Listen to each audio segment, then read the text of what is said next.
Inspector నేను విడిచిపెట్టాలంటే 10,000 ఇవ్వాలన్నాడు కదా. మరి నిన్ను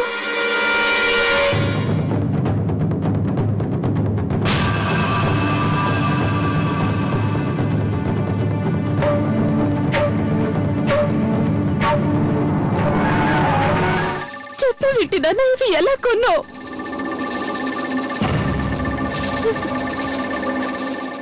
ఎలా వచ్చానన్నా ఇన్ని డబ్బులు?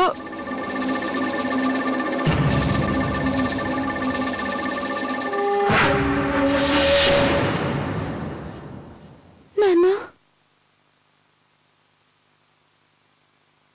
ఇంత డబ్బు ఎలా వచ్చింది నాన్న? నాన్న మాట్లాడవే నాన్న, ఎలా వచ్చాయి డబ్బులు?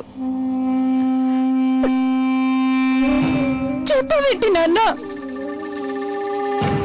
ఇవి ఇవి ఇవి మీ అత్తగారు పంపించారు. మనం ఇక్కడ కష్టంలో ఉన్నామని ఆయనకి తెలియగానే వెంటనే మనకి ఇట్లా సాయం చేశాడమ్మా. నీకు చిన్నకి మందులు కొనడానికి,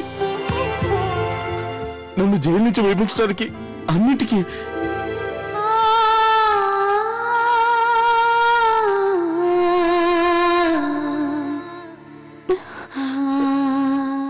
అందుకు సంతోషించాను గాని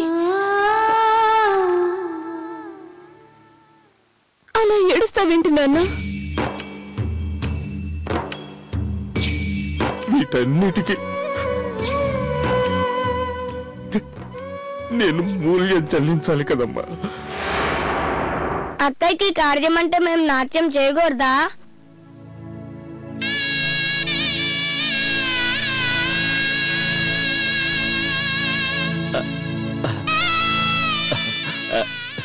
అది కదా నాన్న, దప్ప అట్టాగైనా వాయించడం. అడ్డదిడ్డంగా నీ ఇష్టం వచ్చినట్టు వాయించేస్తున్నావురా. అయితే నువ్వు కొంచెం బాగా వాయించు.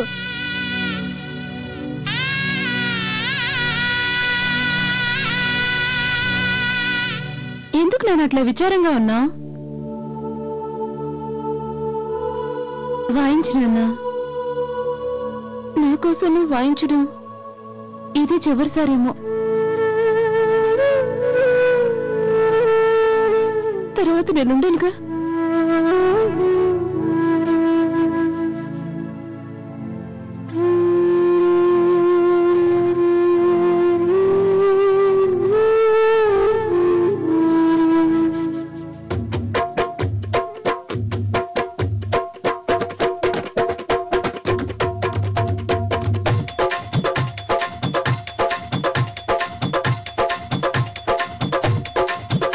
నువ్వు గనక సరే నేను ఆ చంద్రిక జరిపించినట్టే నీ కూతురి కూడా కార్యం జరిపించాను. సరేనా?